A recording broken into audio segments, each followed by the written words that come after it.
Hello dear students, मैं संतोष sir आप सबका स्वागत करता हूं। पिछले वीडियो में हमने यह समझा कि समूह और आवर्त में संयोजकता किस प्रकार परिवर्तित होती है। अब इस वीडियो में हम यह समझेंगे कि तत्वों के परमाणु के आकार में समूह और आवर्त में किस प्रकार परिवर्तन होता है। बच्चों, आपने पिछली कक्षाओं में पढ़ा है कि परमाणु का आकार द्रव्यों का मूलभूत गुणधर्म है। परमाणु का आकार परमाणु की त्रिज्या द्वारा दर्शाया जाता है। परमाणु त्रिज्या अर्थात परमाणु के केंद्रक तथा बाह्यतम कवच के बीच का अंतर होता है। परमाणु त्रिज्या को व्यक्त करने के लिए नैनोमीटर से भी छोटी इकाई पिकोमीटर का उपयोग करते हैं। 1 पिकोमीटर बराबर होता है 10⁻⁻12 मीटर। यहाँ कुछ तत्वों की परमाणु त्रिज्याएं दी गई हैं। ऑक्सीजन की परमाणु त्रिज्या 66, बोरॉन की परमाणु त्रिज्या 88, कार्बन की परमाणु त्रिज्या 77, नाइट्रोजन की परमाणु त्रिज्या 74, बेरिलियम की परमाणु त्रिज्या 111 और लिथियम की 152। इन तत्वों को आधुनिक आवर्त सारणी में देखने पर पता चलता है कि ये दूसरे आवर्त के तत्व हैं। इन तत्वों के परमाणु त्रिज्या को अवरोही क्रम में लिखने पर हमें यह क्रम प्राप्त होगा: lithium, beryllium, boron, carbon, nitrogen, oxygen.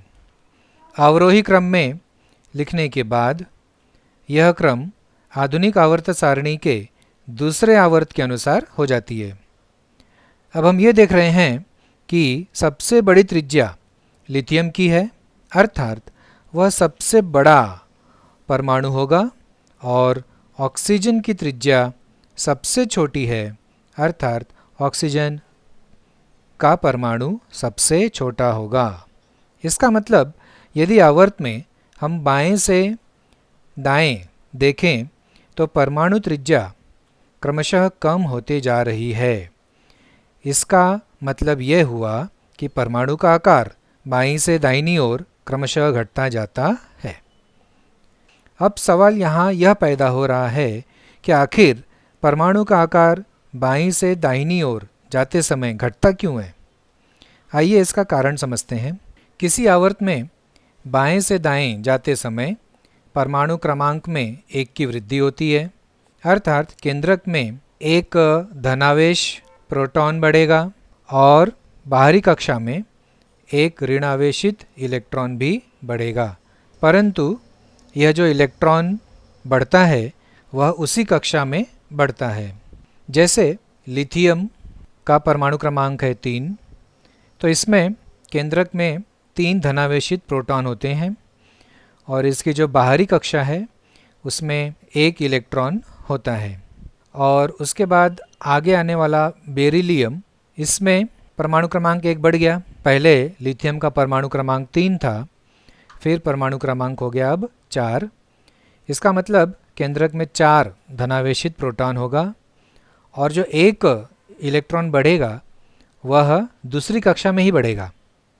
पहले लिथियम में दूसरी कक्षा में ही 1 इलेक्ट्रॉन था। बेरिलियम में जो 1 इलेक्ट्रॉन बढ़ेगा वह दूसरी कक्षा में ही बढ़ेगा। इसके बाद बोरॉन, जिसका परमाणु क्रमांक 5 है, इसका मतलब इसके केंद्रक में 5 धनावेशित प्रोटॉन हो जाएंगे और दूसरी कक्षा में 1 इलेक्ट्रॉन और बढ़ जाएगा तो हो जाएंगे 3। इसी प्रकार से आगे आने वाले तत्वों में जो इलेक्ट्रॉन बढ़ता है वह बाह्यतम कक्षा यानी दूसरी कक्षा में ही बढ़ता है। बच्चों, आपको यह पता है कि विपरीत आवेशों के मध्य आकर्षण बल होता है। लिथियम में यह जो आकर्षण बल होता है वह सबसे क्षीण होता है, मतलब सबसे कम होता है। उसके बाद जैसे जैसे हम बाएं से दाएं आवर्त में आगे बढ़ते हैं वैसे वैसे परमाणु क्रमांक बढ़ते जाते हैं। परिणाम स्वरूप केंद्रक में धन आवेशित प्रोटॉन और बाह्यतम कक्षा में ऋण आवेशित इलेक्ट्रॉन भी बढ़ते जाते हैं। अर्थात केंद्रक में धन आवेश और बाहरी कक्षा में ऋण आवेश बढ़ने के कारण दोनों के बीच का आकर्षण बल भी बढ़ते जाता है।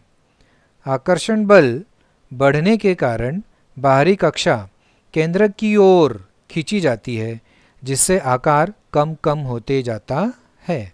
आवर्त में बाएं से दाएं आगे बढ़ने पर धनावेश और ऋण आवेश बढ़ते जाते हैं। परिणाम स्वरूप केंद्रक और बाहरी कक्षा के मध्य आकर्षण बल बढ़ते जाता है और बाहरी कक्षा केंद्रक की ओर खींचती चली जाती है और परमाणु का आकार कम होते जाता है।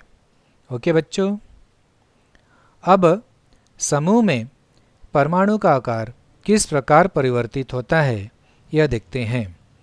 यहाँ कुछ तत्वों की परमाणु त्रिज्याएं दी गई हैं। पोटेशियम का 231, सोडियम का 186, रुबिडियम का 244, सीजियम का 262, लिथियम का 152। इन तत्वों को आधुनिक आवर्त सारणी में देखें तो यह पता चलता है कि ये पहले समूह के तत्व हैं। इनकी परमाणु त्रिज्याओं को आरोही क्रम में व्यवस्थित करने पर हमें यह क्रम प्राप्त होगा: लिथियम, सोडियम, पोटेशियम, रुबिडियम और सीजियम। इस क्रम में लिखने के बाद यह आधुनिक आवर्त सारणी में पहले समूह के अनुसार हो जाता है।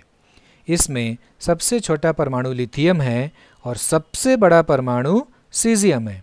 मतलब किसी भी समूह में ऊपर से नीचे परमाणु का आकार बढ़ता जाता है। इसका कारण यह है कि समूह में नीचे की ओर जाने पर नई कक्षाओं में वृद्धि होती है, जिसके कारण बाह्यतम कक्षा में उपस्थित इलेक्ट्रॉन और परमाणु केंद्र के बीच की दूरी बढ़ती जाती है।